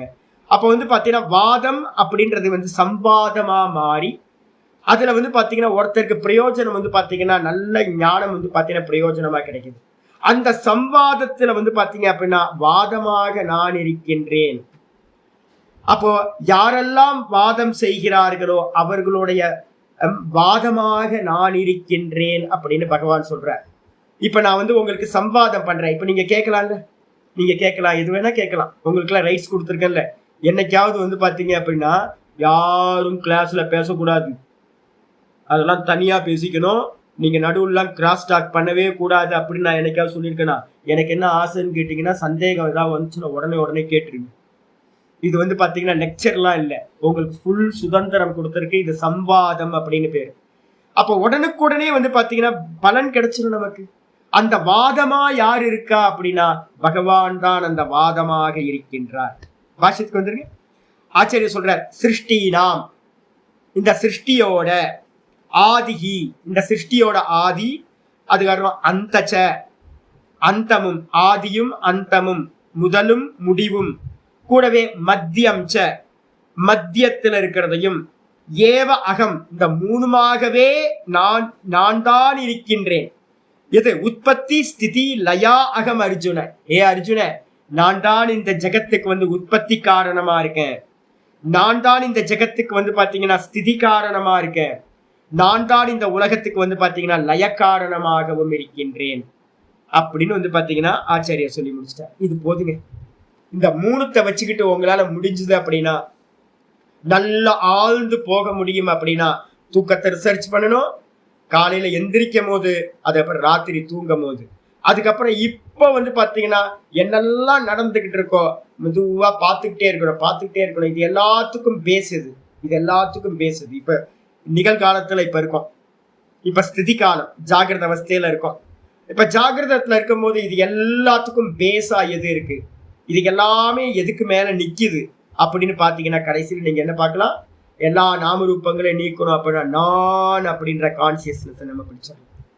இந்த நான்ற கான்சியஸ்னஸ்க்கு இருந்து தான் எல்லாம் வந்துச்சு, எல்லாம் அதுக்கு மேலதான் இருக்கு, எல்லாம் அதுலதான் லயத்தையும் அடையுது அப்படின்னு நம்ம தெரிஞ்சுக்க முடியும். இருக்கிறதுல உத்கிருஷ்டமான உபாசனை இது. அவேர்னஸ் பார்க்கணும், தியானம் பண்ணணும். இதுக்கு அடுத்தது ஆச்சாரிய சொல்றாரு பூத்தானா, பூத்தங்களுடைய பூத்தானாம் அர்த்தம் ஜீவாதிஷ்டிதானாம் ஏவ ஆதிகி. இந்த இடத்துல என்ன சொல்லணும் அப்படின்னு கேட்டீங்கன்னா, ஜீவர்களுடைய அதிஷ்டிதானாம் ஏவ ஆதிகி அந்தகச்ச இத்தியாதி உக்தம் உபக்கிரமி. நம்ம முதல்லயே வந்து பாத்தீங்கன்னா என்ன பண்ணிருக்கோம், மகரிஷி நாம் ஆதிகி அப்படின்னு 2வது ஸ்லோகத்துல பார்த்தோம். ஆரம்பிக்கும் போதே 10வது அத்தியாயத்தை ஆரம்பிக்கும் போதே ஆதி அந்தம் மத்தியமம்லாம் சொல்லியாச்சு. அப்ப இது ரிப்பீட்டேஷனா எடுக்கலாமா அப்படின்னு கேட்டீங்கன்னா, அங்க சொன்னது என்ன அப்படின்னா, பூத்தானாம் ஜீவ அதிஷ்டிதானாம், ஜீவர்களுடைய ஆதாரத்தை வச்சு, ஜீவர்களுடைய ஆதி, ஜீவர்களுடைய மத்தியமம், ஜீவர்களுடைய அந்தமாக நான் இருக்கின்றேன் அப்படின்னு அங்க சொல்லுச்சு. இங்க எதை எடுக்கணும் அப்படின்னு கேட்டீங்கன்னா, இந்த இடத்துல இகது இங்கேயோ எனில் சர்வசிய ஏவ சர்க்கமாத்திரஸ்ய இது விசேஷம். இங்க சொல்றது சிருஷ்டிய பத்தி சொல்லுது. இந்த ஜெகத்தோட சிருஷ்டிக்கு ஆதி மத்தியமம் அந்தம் அப்படின்னு இங்க எடுத்துக்கணும். முன்னாடி சொன்னது ஜீவர்களுடைய ஆதி, ஜீவர்களுடைய மத்தியமம், ஜீவர்களுடைய அந்தம் அப்படின்னு முன்னாடி சொன்னதை எடுத்துக்கணும் அப்படின்னு சொல்லியாச்சு. ஆச்சாரியர் அடுத்து சொல்றார் அத்தியாத்ம வித்யா. ஆமா எடுத்துக்கலாம். இப்ப நீங்க அதனாலதான் நம்ம சொல்றோம்ல, எது நீங்க வந்து பாத்தீங்கன்னா எப்பவுமே சிருஷ்டியை பத்தி பேசணும், எப்படி நம்ம கண்டுபிடிக்க முடியும், எங்க போய் கண்டுபிடிக்கிறது நம்ம? அதே மாதிரி அந்தத்துக்கு போகணும் அப்படின்னா எங்க போய் அந்தத்தை நம்ம கண்டுபிடிக்கிறது? ஏன்னா நம்ம வந்தோம் இப்ப போயிடுவோம்ல. அப்ப சிருஷ்டியை பத்தி ஆதி அந்தத்தை பத்தி எப்ப பேசினாலும் நம்ம என்ன பண்ணணும், எது ஆதி அப்படின்னு கேட்டீங்கன்னா ஜாகிரதம் ஆகிறது, எது அந்தம் திரும்ப வந்து பாத்தீங்கன்னா டீப் ஸ்லீப் போறது, மத்தியம் எது அப்படின்னா இந்த ஜாகிரதமும் சொப்பனமும் தான் வந்து பாத்தீங்கன்னா மத்தியம் ஸ்திதி காலத்துல இருக்கிறது. இதை வச்சுக்கிட்டு பார்த்துக்கிட்டே இருக்க வேண்டியது. இதேதான் மொத்த உலகத்துக்கும் வந்து பாத்தீங்கன்னா அப்ளை பண்ண வேண்டியது. இதுக்கு அப்புறம் ஆச்சாரியர் சொல்றார் அத்தியாத்ம வித்யா வித்யானாம். அத்தியாத்ம வித்யான என்ன அர்த்தம்? ஆச்சாரியர் சொல்றாரு, இந்த இந்த வேதாந்தம், இந்த ஆத்மாவை படிக்கக்கூடிய வேதாந்தம், கீதை, பகவத்கீதை, உபனிஷத்து, எதெல்லாம் வேதாந்த கிரந்தங்கள் இருக்கோ, ஆத்மாவை பத்தி பேசக்கூடியது இருக்கோ, அதுக்கெல்லாம் பேர் வந்து அத்தியாத்ம வித்யான்னு பேர். அத்தியாத்ம வித்யா ஆத்மாவை பத்தின ஞானம், ஆத்மாவை பத்தின எஜுகேஷன். ஏன் சுவாமி இது வந்து பாத்தீங்கன்னா பகவான் சொல்றார் நான் அதுவா இருக்கேன் அப்படின்னு? அப்படின்னா இதுதான் பெஸ்ட் இந்த உலகத்துல. இந்த உலகத்துல வந்து படிப்புகள் எவ்வளவோ எஜுகேஷன் இருக்கலாம், ஆனா எல்லா எஜுகேஷனை காட்டிலும் இதுதான் பெஸ்ட். ஏன்? மோக்ஷார்த்தத்வாத் பிரதானமஸ்மி. ஏன் அப்படின்னு கேட்டீங்கன்னா இது வந்து மோட்ச பிரயோஜனத்தை உடையதா இருக்கு. இந்த அத்தியாத்ம சாஸ்திரத்தை படிக்கிறதுனால நமக்கு மோட்சம் கிடைக்கும், ஆனா இந்த உலகத்துல இருக்கிற மற்ற எல்லா வித்யாவும் படிக்கிறதுனால சம்சாரம் தான் கிடைக்கும். அதனால வந்து பாத்தீங்கன்னா ஒரு டைமுக்கு மேல என்ன பண்ணணும், எதையும் கத்துக்கணும்னு அவசியம் இல்லை. இந்த உலகத்துல இதை மட்டும் கத்துக்கிட்டா போதும். வைராக்கியம் வந்து இதை கத்துக்கிட்டோம் அப்படின்னா இது மோட்சம் கொடுக்கும். அதனால இதுதான் மிகவும் உயர்ந்தது. ஆச்சாரியர் சொன்னதுக்கு பிறகு சொல்றார் வாதக. அடுத்த உபாசனை சொல்றார். வாதகன என்ன சுவாமி? அர்த்த நிர்ணய ஹேத்துவாத் பிரவததாம் பிரதானம் அதக ச அகமஸ்மி. எப்பவுமே வந்து பாத்தீங்கன்னா ஒரு அர்த்தத்தை நிர்ணயம் பண்றது எப்ப தெரியுங்களா? நிர்ணயம் பண்ண முடியும், நிச்சயம் பண்றது. இதுக்கு இந்த அர்த்தம் தான் அப்படின்னு நான் நிறைய பேர்ட்ட எதிர்பார்த்துக்கிட்டே இருப்பேன். யாராவது கேள்வி கேட்கணும். இப்ப நான் கான்ட்ரடிக்ஷனா ஏதாவது சிலதெல்லாம் சொல்லுவேன், சில பிலாசபி எல்லாம் ஆப்போசிட் பண்ணி சிலதெல்லாம் சொல்லுவேன் சங்கர பாஷ்யத்தை வச்சு. நான் ஒவ்வொரு முறையும் கேட்பேன், என்னன்னு கேட்டீங்கன்னா யாராவது கேள்வி கேட்கணுமே அப்படின்னு. கேள்வி கேட்கறதுக்காக நான் ஏங்கிக்கிட்டே இருப்பேன். ஏன் அப்படின்னு கேட்டீங்கன்னா, எனக்கு ஒன்று நிச்சயமாயிருக்குல்ல, சாஸ்திரத்தை முன்னாடி பின்னாடி எல்லாத்தையும் கம்பேர் ஸ்டடிஸ்லாம் பண்ணி இதுதான் அப்படின்னு ஒரு கன்க்ளூஷன் என்னோட ஆச்சாரியர்கிட்ட நான் பண்ணி வச்சிருக்கேன். அப்ப இதே மாதிரி வந்து ஒரு கன்க்ளூஷன் வந்து எப்ப நடக்கும் அப்படின்னு கேட்டீங்கன்னா, நீங்களும் நானும் வந்து பாத்தீங்கன்னா ஏன் எப்படி கேள்வி கேட்டுக்கிட்டே இருக்கணும். நமக்குள்ளார எதை படிச்சாலும் வந்து பாத்தீங்கன்னா என்ன வரணும், ஏன் எதுக்கு எப்படி கிம் கேன கதம் வந்துகிட்டே இருக்கணும். ஏன் எதுக்கு எப்படி இப்படி இருக்கக்கூடாதா அப்படி இருக்கக்கூடாதா அப்படின்னு நமக்கு வந்து பாத்தீங்கன்னா விசாரம் வந்து பாத்தீங்கன்னா வந்துகிட்டே இருக்குன்னு வச்சுங்களேன். உங்களுக்கு என்ன பண்ணுவீங்க, யார்ட்டையாவது கேள்வி கேட்பீங்க. சாமி சாமி எப்படி சாமி இது எப்படி சாமி, இது எப்படி சாமி, இது எப்படி சாமி அப்படின்னு கேள்வி கேட்டுக்கிட்டே இருந்தீங்கன்னா நானும் என்ன பண்ணுவோம், உங்களுக்கு பதில் சொல்லிக்கிட்டே இருப்பேன். நீங்க கேள்வி கேட்பீங்க, நான் பதில் சொல்லுவேன். நான் கேள்வி கேட்பீங்க, அப்ப நுணுக்கி நுணுக்கி நுணுக்கி கேள்வி கேட்க கேட்க சூக்ஷமமா என்ன ஆகும்னு கேட்டீங்கன்னா உங்களுக்குள்ளார என்ன ஆயிடும், ஒரு அர்த்தம், இதுதான் இது இவ்வாறு தான் அப்படின்னு ஒரு கன்க்ளூஷன் நல்லா வந்து பாத்தீங்கன்னா மனசுக்குள்ளார உண்டாயிடும். அப்போ அர்த்த நிர்ணயம் பண்றது அப்படின்னா என்ன அர்த்தம், ஒரு மீனிங்கை வந்து நம்ம எடுக்கணும் நிச்சயம் பண்ணணும்னா அதுக்கு காரணமா இருக்கிறது எது, வாதம். வாதம்னு என்ன அர்த்தம், சம்வாதம், ஆரோக்கியமா இருக்கிறது. அந்த வாதமா வந்து பாத்தீங்கன்னா வாதம் செய்பவர்களிடத்தில் பிரதானமான அந்த வாதமாக நான் இருக்கின்றேன் அப்படின்ற. ஏன் சுவாமி வாதம் பண்றவங்கள்ட்ட வேற ஏதாவது இருக்கா அப்படின்னு கேட்டீங்கன்னா இருக்கு. பிரவக்திரு துவாரேன வதன பேதானாம் ஏவ. பிரவக்திரு அப்படின்னா என்ன அர்த்தம், பேசுறவங்க இருக்காங்கல்ல அவங்களுக்கு பேர் பிரவக்திருன்னு பேர், பிரவக்தா. இப்ப பேசுறவங்க ஒரு 4-5 பேர் சேர்றோம்னு வச்சுங்களேன். சேர்ந்த மாத்திரத்துல வதன பேதானம், இந்த பேசுறதுலயே மெத்தட் இருக்கு. என்ன மெத்தட் சுவாமி அப்படின்னு கேட்டீங்கன்னா, வாதம்ன்றது என்ன அப்படின்னு கேட்டீங்கன்னா ஒரு இதை தெரிஞ்சுக்கணும்ன்றதுக்காக பண்றது. சாமிகிட்ட இருந்து வந்து பாத்தீங்க அப்படின்னா எனக்கு இந்த விஷயத்தை பத்தின கிளாரிட்டி இல்லை, இதை பத்தி ஒரு நல்ல கிளாரிட்டி வரணும் அப்படின்னு சுவாமிகிட்ட வந்து பாத்தீங்கன்னா கேள்வி கேட்டு நீங்க அதுல உங்களுக்கு சுதந்திரம் இருக்கு. சாமி எனக்கு புரியல, இது எப்படி நீங்க எப்படி இப்படி சொல்லலாம் அப்படின்னு உரிமையா கேட்டு ஆனா என்ன இன்டென்ஷன் இருக்கணும் உள்ள உங்களுக்கு வந்து பாத்தீங்கன்னா இதோட கன்க்ளூஷன் எனக்கு நல்லா தெளிவு தெரியணும் அப்படின்னு இருக்கணும். இதுக்கு பேர் வாதம்னு பேரு, சம்வாதம்னு பேர். இதுக்கு அடுத்தது ஜல்ப அப்படின்றது என்ன அப்படின்னு கேட்டீங்கன்னா, நான் பேசுறத வந்து பாத்தீங்கன்னா உங்களுக்கு வந்து பாத்தீங்கன்னா தாற்பயமே இல்லை. நான் பேசுறதுக்கு முன்னாடி நீங்க என்ன பண்ணுவீங்க, அது எப்படி இருங்க நான் சொல்றத கேளுங்க, கேட்டுட்டு பேசுங்க, நீங்க அப்படின்னா சொல்லக்கூடாது, எப்படி சொன்னா நீங்க அப்படின்னு நான் சொல்றத உள்வாங்காம உங்களோட வாதத்தை மட்டுமே நீங்க வந்து பிரதானமா வச்சுக்கிட்டு தெரிஞ்சுக்கணுன்ற ஐடியா இல்லாம நாம் பேசுறத எல்லாத்தையும் கண்டனம் பண்ணிக்கிட்டே இருக்கீங்கன்னா அதுக்கு என்ன பேருனா ஜல்பம்னு பேர். ஜல்பத்துல வந்து பாத்தீங்க அப்படின்னா ஸ்ரோதாக்கு வந்து பாத்தீங்கன்னா ஹியரிங் பண்றது வந்து பாத்தீங்கன்னா இருக்காது. சொல்றவங்க என்ன சொல்றாங்கன்னு கேள்வியை வந்து பாத்தீங்கன்னா கேட்கவே மாட்டாங்க. இவங்களே வந்து பாத்தீங்கன்னா எதை பேசினாலும் முன்னாடி பேசிக்கிட்டே இருப்பாங்க. அப்ப ஞானம் உண்டாகுமான்னு கேட்டீங்கன்னா ஞானம் உண்டாகாது. இதுக்கு பேரு ஜல்பம்னு பேர். அதுக்கு அடுத்து கொஞ்சம் பேர் நல்லாவும் கேட்பாங்க, கேட்டுட்டு வந்து பாத்தீங்கன்னா விதண்டாவா பேசுறது. கேட்டதுக்கு அப்புறம் வந்து பாத்தீங்கன்னா எக்கு தப்பா வந்து கோக்குமாக்கா பேசுறதுன்னு ஒண்ணு சொல்லுவோம். கோக்குமாக்கா பேசணும் அப்படின்னா என்ன ஆகும், விதண்டான்னு பேரு. அந்த விதண்டா பேசுனீங்கன்னாலும் உங்களுக்கு என்ன ஆகாது, ஞானம் உண்டாகாது, ஒரு அர்த்த நிர்ணயம் பண்ண முடியாது. அதுக்காக தான் நாங்க என்ன பண்ணுவோம் தெரியுங்களா, நான் முன்னாடி என்னோட சுவாமிகிட்ட போகும்போது ஏகப்பட்ட கேள்விங்க. நான் என்ன மாதிரிலாம் ஒருத்தன் கேள்வியே கேட்டிருக்க மாட்டான், அது மாதிரி கேள்வி எனக்கு அவ்வளோ கேள்வி உண்டாகும். எதை பார்த்தாலும் ஏன் எதுக்கு சாஸ்திரத்துல படிக்க ஆரம்பிச்சாவே நான் வந்து பாத்தீங்கன்னா என்ன 10-15 கேள்வி கேட்டிருப்பேன். சொல்லும் போதே கேள்வியா கேட்டுட்டு இருப்பேன், இது என்னது, இது எப்படி அப்படின்னு. எங்க ஆச்சாரியர் என்ன பண்ணாரு அப்படின்னு கேட்டீங்கன்னா, ஒரு பேசாம பாடம் என்ன சொல்றனோ ஒரு 6 மாசம் 1 வருஷத்துக்கு பேசக்கூடாது, கேள்வியே கேட்கக்கூடாது.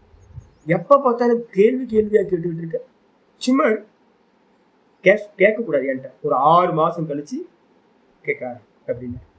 அதுக்கப்புறம் தான் தெரிஞ்சது என்னன்னு கேட்டீங்கன்னா, நம்ம கேட்கிற மெத்தட்ல வந்து பாத்தீங்கன்னா தப்பு இருக்கு. சரியா சிந்தனை வந்து பாத்தீங்கன்னா சரியா போச்சு அப்படின்னா இந்த ஸ்ருதி சொல்ற மாதிரி ஒரு சிந்தனை வரும். இந்த ஸ்ருதியை வந்து பாத்தீங்கன்னா ஒரு 6 மாசம் 1 வருஷம் பாடம் கேட்க நமக்கு வந்து பாத்தீங்கன்னா ஹவு டு திங்க், எப்படி வந்து பாத்தீங்கன்னா ஒரு விஷயத்தை திங்க் பண்றது அப்படின்றது நமக்கு அப்பதான் தெரியும் உங்களுக்கு. அதே மாதிரி கேள்வி கேட்கறதா இருந்தாலும் எப்படி கேள்வி கேட்கணும், எந்த விஷயத்துல எப்படி கேள்வி கேட்கணும் அப்படின்னு நமக்கு புரிபடும். ஆனா பொதுவா ஊர்ல இருக்கவங்களை விட்டுட்டு கேள்வி கேளுங்க அப்படின்னா அவங்களால வந்து பாத்தீங்கன்னா இந்த சாஸ்திர சம்ஸ்காரம் இல்லாம போச்சு அப்படின்னா சரியான முறையில கேள்வி கேட்க முடியாது. சரியான கேள்விகள் கேட்கல அப்படின்னா பதில் சரியா கிடைக்காது, ஞானமும் உண்டாகாது. அப்ப முதல்ல என்ன பண்ணணும் அப்படின்னு கேட்டீங்கன்னா இந்த சாஸ்திரம் வந்து பாத்தீங்கன்னா எப்படி சிந்தனை பண்ணுதுன்னு அப்படின்றத மட்டும் உட்கார்ந்து பொறுமையா என்ன பண்ணணும், சிரவணம் பண்ணணும். வாதம் பண்றது எங்க, மனநத்துல வந்துருது. சிரவணம் பண்ற இடத்துல வந்து பாத்தீங்கன்னா வெறும் ஸ்ரத்தா மட்டும்தான். குருநாதர் இடத்துல நல்ல சாஸ்திரத்த இடத்துல ஸ்ரத்தையோட இருந்து முறையா கேட்கறது. அப்ப என்ன ஆயிடும், ஒரு கோட்டிங் ஆயிடும், சம்ஸ்காரம், சாஸ்திர சம்ஸ்காரம் உண்டாயிடும். அப்ப வந்து பாத்தீங்கன்னா நீங்க என்ன பண்ண மாட்டீங்க, வாதம் பண்ண மாட்டீங்க, சம்வாதம் பண்ணுவீங்க. அதே மாதிரி வந்து பாத்தீங்கன்னா ஜல்பம் பண்ண மாட்டீங்க, பொறுமையா உட்கார்ந்து நான் சொல்றதை உள்வாங்கிறதுக்கு ட்ரை பண்ணுவீங்க. விதண்டா பண்ண மாட்டீங்க, ஏன்னா இது எல்லாமே சித்தத்தை என்ன பண்ணுவோம் அப்படின்னு கேட்டீங்கன்னா சஞ்சலம் பண்ணும். அதனால வந்து பாத்தீங்கன்னா இந்த மாதிரி வாத ஜல்ப விதண்டானாம் இது மாதிரி பேசுற மெத்தட்ல இத்தனை வெரைட்டி இருக்கு. இக கிரகணம் பிரபததாமிதி, அதை தான் வந்து பாத்தீங்கன்னா பேசுவர்கள் மத்தியில வாதம் இருக்கு, ஜல்பம் இருக்கு, விதண்டா இருக்கு. இவற்றில் நான் வாதமாக இருக்கின்றேன். ஏன், வாதத்தினால மட்டும்தான் ஒரு விஷயத்தோட அர்த்த நிர்ணயமானது, கன்க்ளூஷனானது, ஞானமானது உண்டாகும் அப்படின்னு சொல்லியாச்சு. 33வது ஸ்லோகம் ஆரம்பிக்குது. அக்ஷராணாம் அகாரோஸ்மி த்வந்த்வஸ் சாமசிகஸ்ய ச த்வந்த்வஸ் சாமாசிகஸ்ய ச அகமேவாக்ஷயः காலः அகமேவாக்ஷயः காலः தாத்தாஹம் விஸ்வதோ முகः தாத்தாஹம் விஸ்வதோ முகः அக்ஷராணாம் அகாரோஸ்மி த்வந்த்வஸ் சாமாசிகஸ்ய ச அகமேவாக்ஷயः காலः தாத்தாஹம் விஸ்வதோ முகः. இது ரொம்ப முக்கியமான உபாசனையில வந்து பாத்தீங்கன்னா 16வது உபாசனை. அக்ஷராணாம் அகாரோஸ்மி. ஏற்கனவே ஏகாட்சரம்னு சொல்லிட்டார், ஏக்கம் அக்ஷரம் ஓங்காரம்னு சொல்லிட்டார். நீங்க சம்ஸ்கிருத டிக்ஷனரி எங்க எடுத்தாலும், ஏதாவது டிக்ஷனரி எடுத்தீங்கன்னா முதல் சப்தம் வந்து பாத்தீங்கன்னா ஆன்னு போட்டிருக்கும். முதல் சப்தம் ஆல தான் ஆரம்பிக்கும். ஆ போட்டு வந்து பாத்தீங்கன்னா விஷ்ணு அப்படின்னு போட்டிருக்கும். ஆக்கு என்னப்பா மீனிங் அப்படின்னு கேட்டீங்கன்னா அகாரம். அகாரம்ன்றதுக்கு அர்த்தம் விஷ்ணு. ஏன் சுவாமி அப்படின்னு கேட்டீங்கன்னா நம்ம சொல்றோம்ல, என்னன்னு கேட்டீங்கன்னா சர்வம் விஷ்ணுமயம் ஜெகத்து. ஏன் சுவாமி அப்படின்னு கேட்டீங்கன்னா விஷ்ணுதான் வந்து பாத்தீங்கன்னா இந்த மொத்த பிரபஞ்சமா வியாபிச்சிருக்கார். எப்படி பாலுல வந்து பாத்தீங்கன்னா நெய்யானது கண்ணுக்கு தெரியாம வியாபிச்சிருக்கோ, அதே மாதிரி இந்த மொத்த உலகமும் வந்து பாத்தீங்க அப்படின்னா ஹிரண்ய கர்ப்பரால் விஷ்ணுவால் வியாபிக்கப்பட்டதா இருக்கு. இந்த கிளாத் ஃபுல்லா நூலால வியாபிக்கப்பட்ட மாதிரி இந்த மொத்த ஜெகத்தையும் வந்து வியாபிச்சிருக்கிறது யார், விஷ்ணு.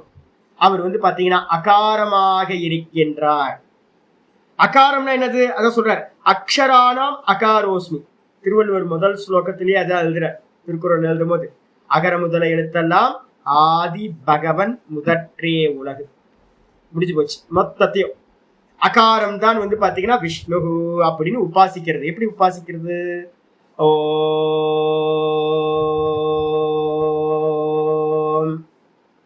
இந்த ஓம் வந்து பாத்தீங்கன்னா இப்ப நீங்க வெளியில சொல்றீங்கல்ல, நான் ஏற்கனவே உங்களுக்கு சொல்லியிருக்கேன். என்னன்னு கேட்டீங்கன்னா ஓங்காரத்தை வாய் விட்டு வெளியில சொன்னீங்க அப்படின்னா அதுக்கு பேரு அகார உபாசனை, ஸ்தூலம்.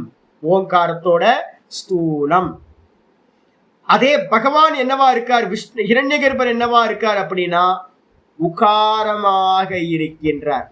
ஏகாட்சரமா இருக்கிற ஓங்காரத்தை மனசுக்குள்ளார நீங்க சொன்னீங்கன்னா அது உகாரம்.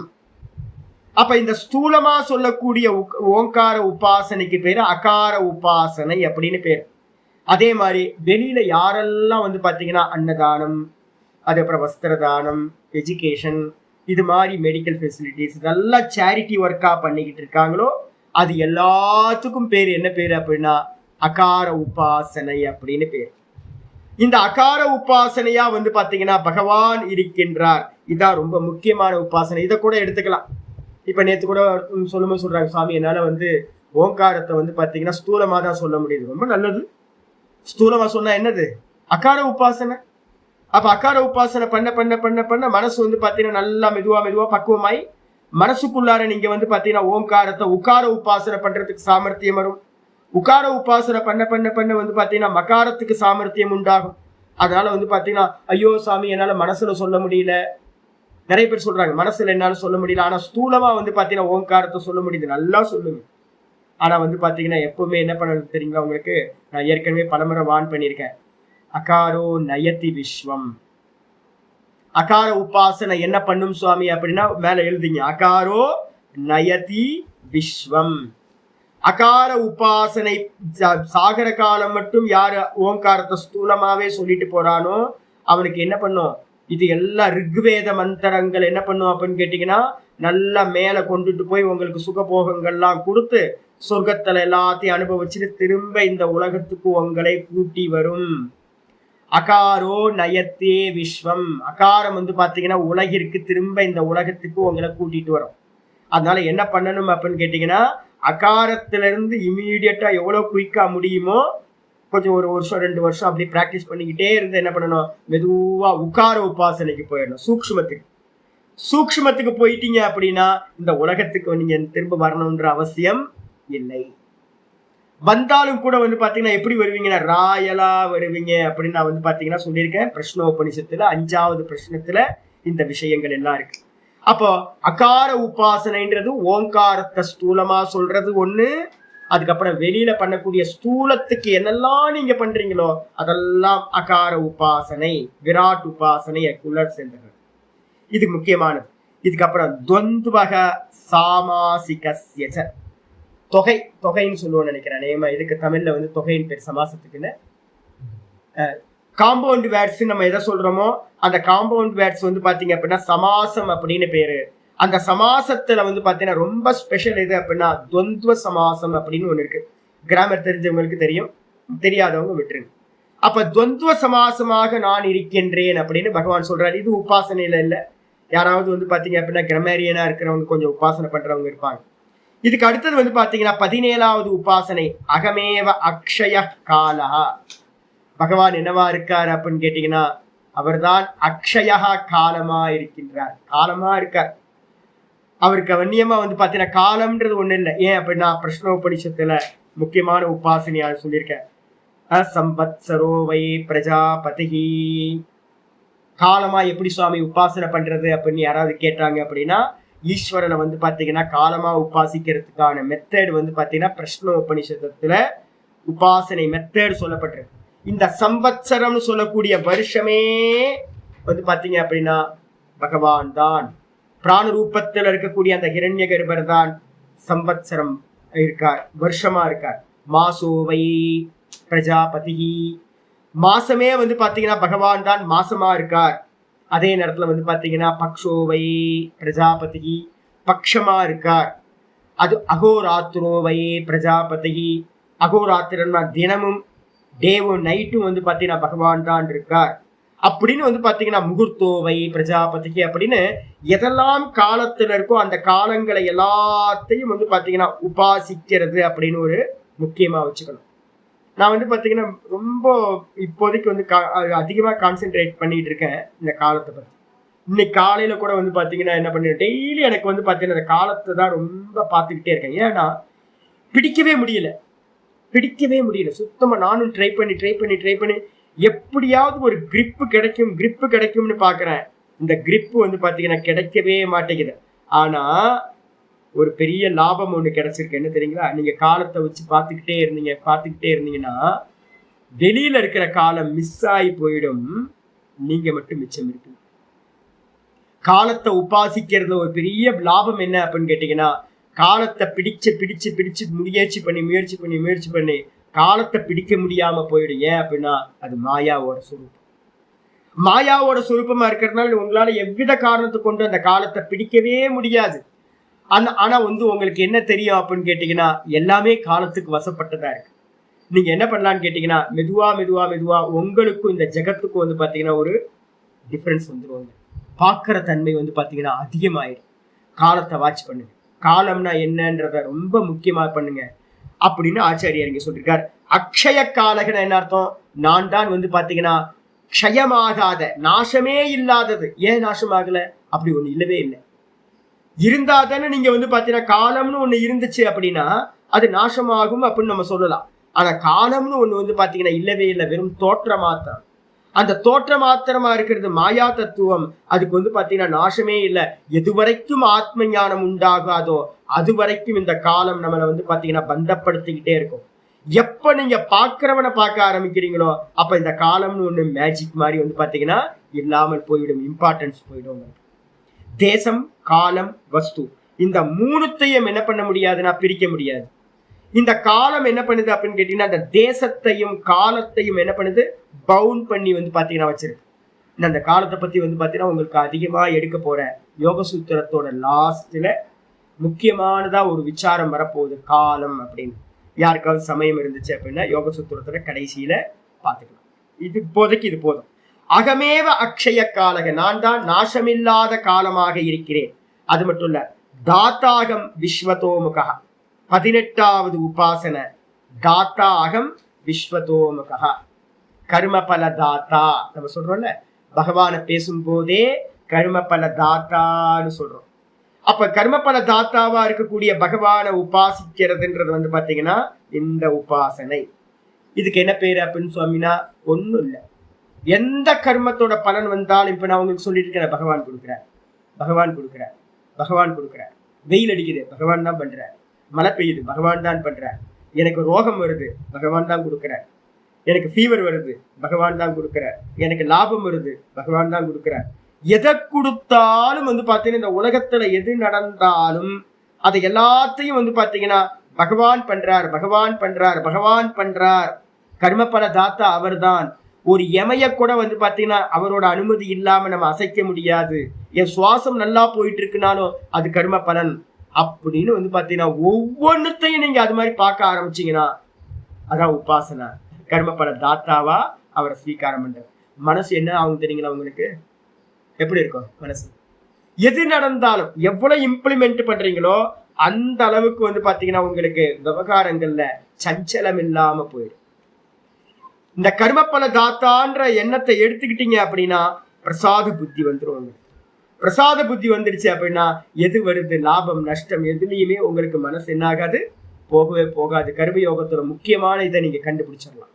அப்ப மனசு வந்து பாத்தீங்கன்னா ரொம்ப சாந்தமா வந்து பாத்தீங்கன்னா நம்ம சொல்றோம்ல சமத்துவம் யோக உச்சியத்தை நம்ம சொல்றோம்ல, அது வந்து பாத்தீங்கன்னா உங்களுக்கு கிடைச்சது. அது மட்டும் இல்லாம இதை எப்படி உபாசனை பண்றது சுவாமி அப்படின்னா விஸ்வதோமுகா, தாத்தாகம் விஸ்வதோமுக. இதை எங்க ஆச்சாரியர்கள் என்ன பண்றாங்க அப்படின்னா 2 உபாசனையா பண்ண சொல்றாங்க. ஒண்ணு வந்து பாத்தீங்கன்னா தாத்தாகம். தாத்தாகம் அப்படின்னா ஒரு உபாசனை 18ன்னு எழுதிங்க. ஆனா பிராக்கெட் போட்டு வந்து பாத்தீங்கன்னா 2 உபாசனையா பண்ண முடியும் அப்படின்னு எழுதிங்க. தாத்தாகம் அப்படின்றதுக்கு அர்த்தம் என்னன்னா ஈஸ்வரனை கர்மபல தாத்தாவாக உபாசித்தல். ஒண்ணு. 2வது வந்து பாத்தீங்கன்னா தாத்தா அகத்தை திருப்பி இதுல போட்டுருங்க. அகம் விஸ்வதோமுகா. விஸ்வதோமுகம் அப்படின்றதுக்கு அர்த்தம் வந்து பாத்தீங்கன்னா விராட்டுன்னு அர்த்தம். வைஸ்வானர வித்யா அப்படின்னு பேரு. இதுக்கு என்ன பேரு அப்படின்னா வைஸ்வானர வித்யா அப்படின்னு சாந்தோக்கியத்துல இருக்கிறது. விராட் உபாசனை அப்படின்னு பேரு. இதைதான் நம்ம என்ன பண்ண போறோம் அப்படின்னு கேட்டீங்கன்னா 11வது அத்தியாயத்துல பார்க்க போறோம். சாந்தோக்கியத்துல 5வது சாப்டர்ல வந்து பாத்தீங்க அப்படின்னா அஸ்வபதி ராஜா மூலமா உபதேசிக்கப்பட்ட அந்த வைஸ்வானர வித்யா வந்து பாத்தீங்கன்னா விஸ்வதோமுகன்னு சொல்லப்படுது. நீங்க பிரிச்சுக்கலாம், 18, 19 கூட போட்டுக்கிட்டீங்கன்னா கூட நல்லா இருக்கும். இல்லைன்னா 2த்தையும் சேர்த்து வந்து பாத்தீங்கன்னா ஒன்னா போட்டுங்க. இந்த அகத்தை தூக்கி தாத்தாவோட சேர்த்தீங்கன்னா தாத்தா அகம், கர்மபல தாத்தாவா நான் இருக்கின்றேன். அகத்தை தூக்கி இந்த பக்கம் போட்டு அகம் விஸ்வதோமுக, நான் விராட் ரூபமாக இருக்கின்றேன். இந்த மொத்த ஜெகத்தா நான் தான் இருக்கின்றேன் அப்படின்ற உபாசனை ரொம்ப உத்கிருஷ்டமான உபாசனை 18வது உபாசனை. பாஷ்யத்துக்கு வந்துருக்கு.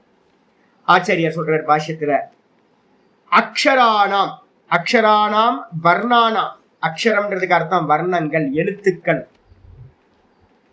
எல்லா எழுத்துக்கள்லையும் வர்ணங்கள்லையும் நான் அகாரோ வர்ணக அகாரமாக இருக்கின்றேன். ஆன்னு சொல்லக்கூடியவனா இருக்கின்றேன். அஸ்மி. இதுக்கு என்ன அர்த்தம் அப்படின்னு கேட்டீங்கன்னா, இதுக்கே வந்து பாத்தீங்கன்னா ஓங்காரத்தோட அகாரம்னு போட்டுக்கிட்டீங்கன்னா, ஸ்தூலம் அப்படின்னு போட்டுக்கிட்டீங்கன்னா ரொம்ப நல்லா இருக்கும். ஸ்தூலம் மட்டும் இல்ல, அதே நேரத்துல வந்து பாத்தீங்கன்னா சேரிட்டி ஒர்க் எல்லாம் ஒரு ஒரு ஒரு கொஞ்சோண்டு தண்ணியை எடுத்து, ஒரு மக்கு தண்ணியை எடுத்து செடிக்கு ஊத்துனா கூட என்ன ஆயிடுது, அகார உபாசனை ஆயிடுது. கீழ்வெட்டு மாமா மாமி என்ன பண்ணுவாங்க, அப்பப்போ நான் இல்லாத போதெல்லாம் மேலே வந்து செடிக்கு தண்ணி ஊற்றிக்கிட்டே இருப்பாங்க. நான் வந்து ஏன் ஊத்துறீங்கலாம் கேட்கவே மாட்டேன். ஊத்துட்டு நல்லா ஊத்துட்டோம் அப்படின்னு. ஏன் அப்படின்னு கேட்டிங்கன்னா, ஒவ்வொரு மக்கு தண்ணி ஊற்றும் போதும் சேவை பண்ணிட்டு இருக்கீங்க. அகார சேவை நடந்துகிட்டே இருக்கு. ஒரு கீரையை வந்து பார்த்தீங்க அப்படின்னா வாங்கி, அகத்திக்கீரையை வாங்கி மாட்டுக்கு கொடுத்தீங்க அப்படின்னா, ஒரு சீப்பு பழத்தை வாங்கி கொடுத்தீங்க அப்படின்னா அகார உபாசனை நடந்துகிட்டே இருக்கு. எதெல்லாம் பண்றீங்களோ, ஒரு பட்சிகளுக்கு தண்ணி வைக்கிறீங்க அப்படின்னா அகார உபாசனை நடந்துகிட்டு இருக்கு. யாருக்காவது மெடிசின் வாங்கி கொடுக்குறீங்கன்னா அகார உபாசனை நடந்துகிட்டு இருக்கு. யாருக்காவது ஃபுட்டு கொடுக்குறீங்கன்னா அகார உபாசனை. ஸ்தூலமா நீங்க பண்ணக்கூடிய எல்லாம் அகார உபாசனை. அப்ப ஓங்காரத்தை ஸ்தூலமா சொன்னாலும் அகார உபாசனா அப்படின்னு புரிஞ்சுக்கணும்.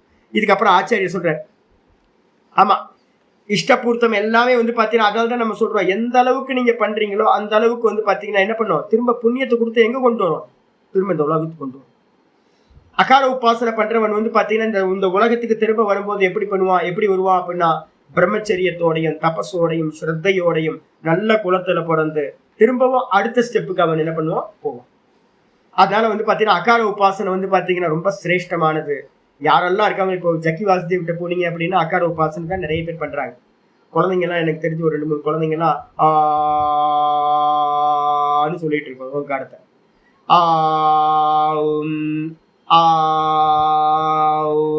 அப்படின்னு நான் என்ன பண்ணுவேன், கிரிட்டிசைஸ் எல்லாம் பண்ண மாட்டேன். ஏன் அப்படின்னு கேட்டீங்கன்னா, குழந்தைங்களுக்கு என்ன வேணும், நல்ல எஜுகேஷன் வேணும், நல்ல ஆம்பியன்ஸ் கிடைக்கணும், நல்ல எஜுகேஷன், நல்லா ஷார்ப்பா இருக்கணும் புத்தி. அப்போ வந்து பாத்தீங்கன்னா அதெல்லாம் பண்ணட்டும் அப்படின்னு. ஆனா மோக்ஷார்த்திகளுக்கு நான் என்ன பண்ணுவேன் அப்படின்னு கேட்டீங்கன்னா, ஒரு 50 வயசுக்கு மேல வந்துட்டீங்க அப்படின்னா ஆரம்பிக்கிறது அகார உபாசனை ஆரம்பிங்க. ஆனா வந்து பாத்தீங்கன்னா போக போக என்ன ஆயிடணும், உக்காரத்துக்கு போயிடும். ஏன்னா உக்காரத்துக்கு போயிட்டீங்கன்னா அகாரத்தை காட்டிலும் அதிகமானது பிரம்மலோகம் வரைக்கும் போக முடியும். மகாரத்துக்கு போயிட்டீங்கன்னா சொல்லவே வேணாம், சாயுஜீவே உங்களுக்கு கிடைச்சது. அதனால வந்து பாத்தீங்க அப்படின்னா அகாரம் ஸ்டார்டிங் மட்டும்தான் நமக்கு. ஆச்சாரியர் சொல்ற, துவந்தவக சமாசக அஸ்மி, நான் துவந்த சமாசமாக இருக்கின்றேன். சாமாசிகஸ்ய சமாச சமூகஸ்ய, நிறைய சமாசங்கள் இருக்கு. துவந்த சமாசம், அவ்யயி பாவ சமாசம், இது மாதிரி வந்து பாத்தீங்கன்னா நிறைய சமாசங்கள் அப்படின்னு ஒரு குரூப்பே இருக்கு. அவைகளில் நான் வந்து பாத்தீங்கன்னா துவந்த சமாசமாக இருக்கின்றேன் அப்படின்னு ஆச்சாரியர் சொல்றார். கிஞ்ச, மேலும் அகம் ஏவ அக்ஷயா, நான் தான் வந்து பாத்தீங்கன்னா நாசமில்லாத தேவில்லாத. அக்ஷயம் என்ன அர்த்தம், தேயவே மாட்டேங்குதே காலம், முடியவே மாட்டேங்குதே காலம் அப்படின்னு நினைச்சுக்கிட்டே இருக்கோம், முடிச்சு போயிருது. ஐயோ 50 வயசு ஆகி போச்சா, ஐயோ 2 நிமிஷம் எனக்கு போக மாட்டேங்குதுங்க. கிளாஸ் ஆரம்பிக்கும் போது நான் வந்து பாத்தீங்கன்னா ஒவ்வொரு நாளும் கிளாஸ் ஆரம்பிக்கும் போது என்ன பண்ணுவேன் அப்படின்னு கேட்டீங்கன்னா, 2 நிமிஷம் போறதுக்கு எனக்கு வந்து ஒரு யுகம் போற மாதிரி இருக்கு எனக்கு. அதே நேரத்துல இப்படி திரும்பினா காலம் போயிடுது, 10 நிமிஷம், அரை மணி நேரம் போயிடுது. ஐயோ போயிடுச்சு, பிடிக்கவே முடியல. 2 நிமிஷம் போறதுக்கு வெயிட் பண்ண வேண்டியதா இருக்கு. ஆனா அரை மணி நேரம், 1 மணி நேரம், 1 வருஷம், 5 வருஷம், 10 வருஷம் டும் போயிடுச்சு. பாருங்களேன், கிளாஸ் எவ்வளவு தெரியுங்களா, 380 எவ்வளவு கிளாஸ், 370 கிளாஸ்க்கு மேல போயிட்டு இருக்கு. 378 கிளாஸ் இப்பதான் ஆரம்பிச்ச மாதிரி இருக்கு. பாருங்களேன், நீங்களும் என் கூடயே டிராவல் பண்ணிருக்கீங்க, 80 பேரும் டிராவல் பண்ணிருக்கீங்க. டக்குன்னு போயிடுச்சு, இன்னும் முடிஞ்சிடும், பிரஸ்தானத்திலேயே முடிஞ்சிடும். சாமிகிட்ட நாங்க படிச்சோம் நீங்க சொல்லியிருப்பீங்க, நான் அது மாதிரி என்னோட சுவாமிகிட்ட படிச்சேன் அப்படின்னு நான் இப்ப சொல்லிட்டு இருக்கேன். எத்தனை வருஷம் ஆச்சு, ஐயோ வருஷங்கள், பல வருஷங்கள் ஆச்சு, 20 வருஷம் ஆயிப்போச்சு சுவாமிகிட்ட பாடம் படிச்சு, உங்களை மாதிரி ஸ்டூடெண்டா இருந்து. இப்ப நீங்க சொல்லுவீங்க, ஐயோ எவ்வளவு காலம் ஆயிப்போச்சு சுவாமிகிட்ட பாடம் படிச்சு அப்படின்னு. காலம் வந்து பாத்தீங்கன்னா நாசமில்லாதது, போயிட்டே இருக்கு, லெந்தா போயிட்டே இருக்கு.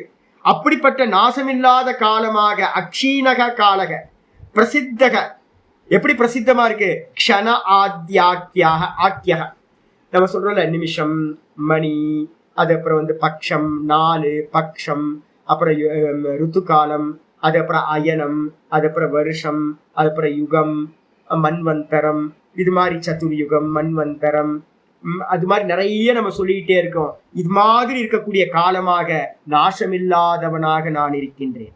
ஆச்சாரியர் சொல்றார் அதவா அல்லது என்ன வந்துருங்க கால காலக. இப்ப நீங்க எழுதும் போது என்ன பண்ணோம், அகமேவ அக்ஷய காலகன்றதுல 17வது உபாசனையில கால பைரவர் அப்படி உபாசனைன்னு போட்டுக்கணும்.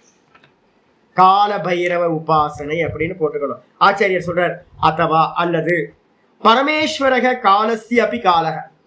பகவான் எப்படி இருக்கார்? பரமேஸ்வரன்னா காலத்திற்கும் காலமாக இருக்கின்றார்.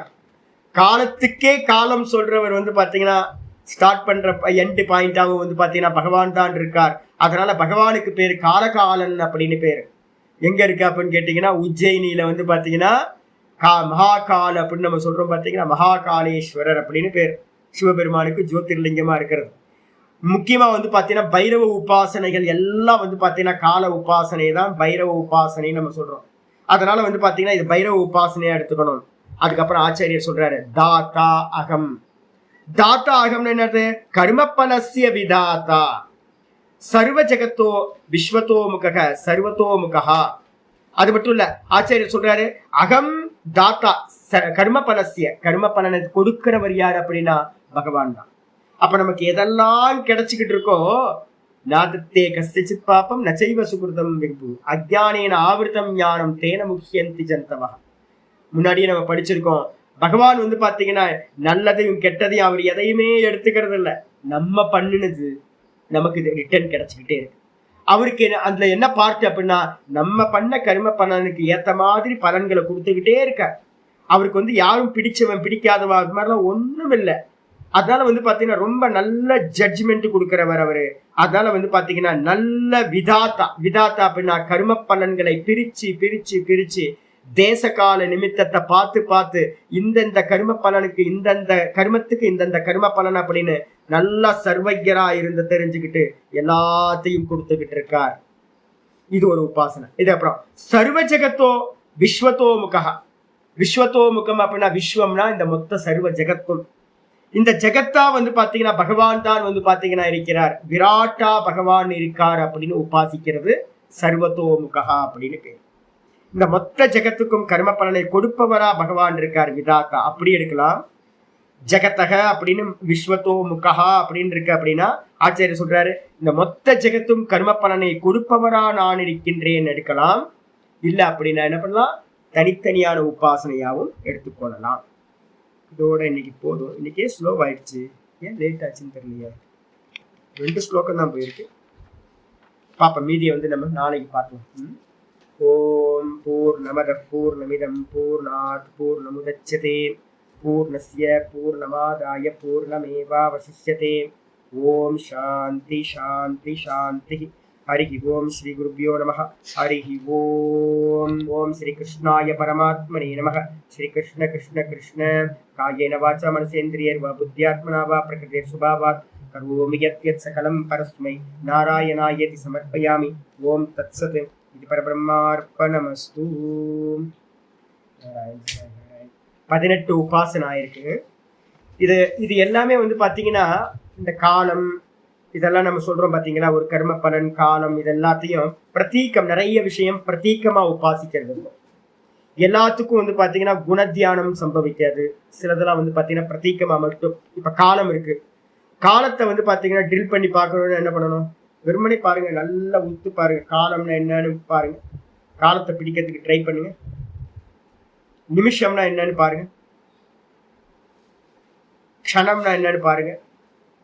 இதெல்லாம் ரொம்ப சட்டில். உங்க மனசு வந்து பாத்தீங்கன்னா இமீடியட்டா வந்து பாத்தீங்கன்னா ஸ்டாப் ஆகும். நீங்க ஏதாவது ஒரு நாமத்து பின்னாடியோ ரூபத்து பின்னாடியோ போனீங்க அப்படின்னா என்ன ஆகாது அப்படின்னு கேட்டீங்கன்னா ஸ்டாப் ஆகாது. மனசு என்னன்னு மன தியானத்தை பண்ணினீங்கன்னா ஸ்டாப் ஆயிடும். சேத்தனான்னு சொல்லக்கூடிய ஏதாவது உணர்வை தியானம் பண்ணினீங்கன்னா ஸ்டாப் ஆயிடும். காலத்தை தியானம் பண்ணினீங்கன்னா ஸ்டாப் ஆயிடும். இது மாதிரி ரொம்ப சூக்ஷ்மமான சட்டிலான ஆப்ஜெக்ட் இருக்கு. இதுல நீங்க மெடிடேட் பண்ணீங்க அப்படின்னா மனசு வந்து பாத்தீங்கன்னா இங்க அங்க அல்லாடாம டக்குன்னு மூலத்துக்கு வந்துடும். பார்க்கலாம். இதெல்லாம் பிரதீகம். இதெல்லாம் நமஸ்காரம்.